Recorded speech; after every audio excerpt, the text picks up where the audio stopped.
Hi good morning welcome to Dhruti R P Kannada vlogs. ಇವತ್ತು Friday ಆಗಿರೋದ್ರಿಂದ ನಾನು ಗುರುವಾರನೇ ಎಲ್ಲ ಮನೆಯೆಲ್ಲ ಕ್ಲೀನ್ ಮಾಡಿಕೊಂಡು ಈ ಥರ ರಂಗೋಲಿ ಬಿಡಿಸ್ಕೊತೀನಿ. ಸೊ ಇದೆಲ್ಲ ಮಾಡ್ಕೊಳ್ಳೋಕೆ ನಂಗೊಂಥರ ಇಷ್ಟ. ಯಾರ್ಯಾರಿಗೆ ಮಡಿಕೇಲಿ ನೀರು ಕುಡಿಯೋದು ಅಂದರೆ ಇಷ್ಟ ಅಂತ ಕಾಮೆಂಟ್ ಮಾಡಿ. ನನಗಂತೂ ತುಂಬ ಇಷ್ಟ. ಸೊ ಇವತ್ತು ಫ್ರೈಡೇ ಆಗಿರೋದ್ರಿಂದ ಬೇಗ ಪೂಜೆ ಮಾಡೋಣ ಅಂದ್ಕೊಂಡೆ. ಮನೇಲಿ ಹೂವೇ ಇರಲಿಲ್ಲ, ಖಾಲಿ ಆಗಿಬಿಟ್ಟಿತ್ತು. ಬೇಗ ಬೇಗ ಕಾಫಿ ಮಾಡಿಕೊಟ್ಬಿಟ್ಟು ಅತ್ತೆಗೆ ನಾನು ಕಾಫಿ ಕುಡ್ಕೊಂಡು ಹಸ್ಬೆಂಡ್ ಜೊತೆ ಮಾರ್ಕೆಟ್ಗೆ ಹೋಗಿ ಬಂದ್ವಿ. ಮಾರ್ಕೆಟಲ್ಲಿ ಹಬ್ಬ ಆಗಿದ್ದು 2 ದಿನ, ಹಬ್ಬ ಸ್ಟಾರ್ಟ್ ಆಗೋಕ್ಕೂ 2 ದಿನ ಅನ್ನಂಗೆ ಮಾರ್ಕೆಟಲ್ಲಿ ಏನೂ ಕೇಳೋಕ್ಕಾಗಲ್ಲ, ತುಂಬ ರೇಟ್ ಜಾಸ್ತಿ ಇರುತ್ತೆ. ಸೊ ಅಲ್ಲಿಂದ ಮನೇಲಿ ಪಪ್ಪಾಯ ಅಂತೂ ನನಗಂತೂ ಸಖತ್ ಇಷ್ಟ. ಯಾರ್ಯಾರಿಗೆ ಪಪ್ಪಾಯ ಇಷ್ಟ ಅದನ್ನು ಕೂಡ ಕಮೆಂಟ್ ಮಾಡಿ. ಹಸ್ಬೆಂಡ್ ತಿಂಡಿಗೆ ಇವತ್ತು ಇರೋಲ್ಲ, ಕೆಲಸ ಐತೆ, ಹೋಗಬೇಕು ಅಂತಂದಿದ್ದಕ್ಕೆ ಅವ್ರಿಗೆ ಬೇಗ ಬೇಗ ಹಣ್ಣೆಲ್ಲ ಕಟ್ ಮಾಡಿಕೊಟ್ಬಿಟ್ಟು ನಾನು ಸ್ನಾನ ಮಾಡ್ಕೊಬಂದು ಬೇಗ ಪೂಜೆ ಮುಗಿಸಿ ಅಷ್ಟರಲ್ಲಾಗಲೇ 9 ಗಂಟೆ ಆಗೋಗ್ಬಿಟ್ಟಿತ್ತು. ಸೊ ಅತ್ತೆಗೆ ಬೇಗ ತಿಂಡಿ ಮಾಡಿಕೊಡ್ಬೇಕಲ್ಲ ಅಂದ್ಕೊಂಡು, ಅವರು ತಿಂಡಿ ಏನು ಬೇಡ ಇವತ್ತು ಅಂದಿದ್ರು, ಹಣ್ಣೆಲ್ಲ ತಿಂದಿರಲ್ಲ, ಸೊ ತಿಂಡಿ ಏನು ಬೇಡ, ಒಟ್ಟಿಗೆ ಅಡುಗೆ ಮಾಡಿಬಿಡು ಅಂತ ಅಂದ್ಕೊಂಡು ಅಡುಗೆಗೆ ಹೇಳಿದ್ರು. ಹಿಂದಿನ ದಿನವೇ ಸೊಪ್ಪು ಕುಯ್ದಿಟ್ಟಿದ್ರು ಅವರು. ಅಂದರೆ ನಾವೇ ಸೊಪ್ಪು ಹಾಕಿದ್ದೀವಿ, ಕೀರೆ ಸೊಪ್ಪು, ಅದು ನಮ್ಮ ಅತ್ತೆಗೆ ತುಂಬ ಇಷ್ಟ. ಅದರಿಂದ ಅವ್ರಿಗೆ ಉಪ್ಸಾಂಬಾರು ಮಾಡ್ಕೊಳ್ತಿದ್ದೆ. ಫಸ್ಟ್ಗೆ ಉಪ್ಸಾರು ಯಾರ್ಯಾರು ಈ ಥರ ಉಪ್ಸಾರು ನಿಮ್ಮ ಮನೇಲಿ ಮಾಡ್ತೀರಾ ಅದನ್ನು ಕೂಡ ಕಮೆಂಟ್ ಮಾಡಿ. ನಾವು ಈ ಉಪ್ಸಾರನ್ನ ಹಾಲ್ಬಿಟ್ಟು ಮಾಡ್ತೀವಿ. ಫಸ್ಟ್ಗೆ ನೀಟಾಗಿ ಹುರುಳಿಕಾಳನ್ನ ಸ್ವಲ್ಪ ಹುರ್ಕೊಬೇಕು. ಆಮೇಲೆ ಅದಕ್ಕೆ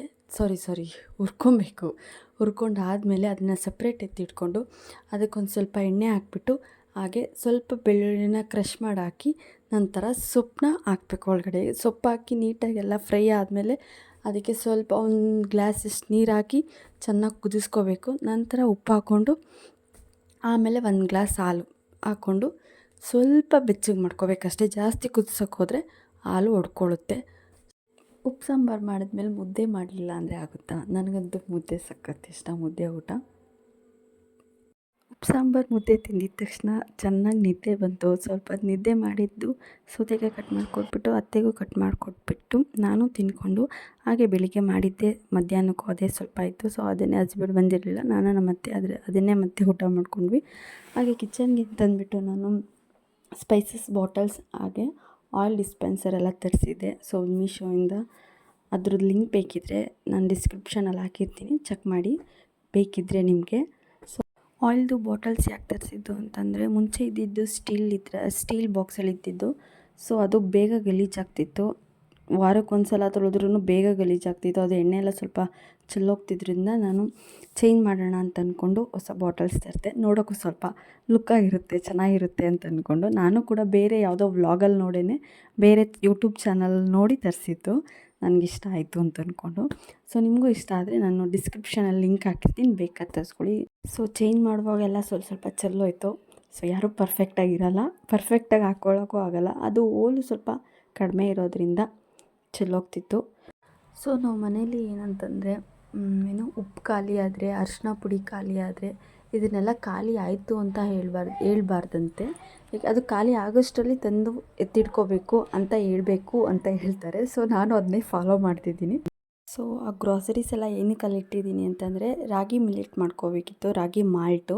ಸೊ ಅದಕ್ಕೆ ಯಾವ್ಯಾವ ಕಾಳುಗಳಿದೆ ಅಂತ ಚೆಕ್ ಮಾಡ್ಕೊಳ್ಳೋಣ ಅಂದ್ಕೊಂಡು ಎಲ್ಲನೂ ತೆಗೆದು ಎತ್ತಿಟ್ಕೊಂಡಿದ್ದೆ. ಸೊ ಹಾಗೆ ಸ್ವಲ್ಪ ಬಟ್ಟೆಗಳು ಮಡಚಿಟ್ಕೊಂಡು ಸಾಯಂಕಾಲ ಕಾಫಿ ಜೊತೆಗೆ ಬಜ್ಜಿ ಮಾಡೋಣ ಅಂತ ಅಂದ್ಕೊಂಡು, ಬಿಸಿ ಬಿಸಿ ಬಜ್ಜಿ ತಿನ್ನೋಣ ಬನ್ನಿ, ಬಜ್ಜಿ ಮಾಡೋಣ ಅಂತ ಅಂದ್ಕೊಂಡು ಬಂದೆ. ಇದರಲ್ಲಿ ನಾನು 2 ಥರ ಬಜ್ಜಿ ಮಾಡ್ಕೋತೀನಿ.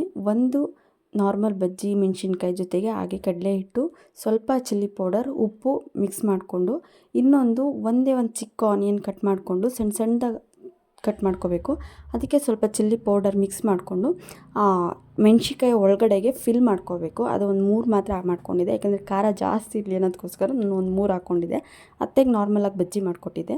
ಸೊ ಹಾಗೇ ಬಜ್ಜಿ ಮಾಡಿಕೊಟ್ಬಿಟ್ಟು ಪಾಪುಗಂಗೆ ಹಾಲು ಬಿಟ್ಕೊಟ್ಬಿಟ್ಟು ಅವನಿಗೂ ಹಾಲು ಕುಡಿಸ್ಬಿಟ್ಟು ನೈಟ್ ಊಟಕ್ಕೆ ಅಂತಂದ್ಬಿಟ್ಟು ರವೆ ರೊಟ್ಟಿ ಹಾಗೆ ತೊಂಡೆಕಾಯಿ ಪಲ್ಯ ಮಾಡ್ಕೊಂಡಿದ್ದೆ.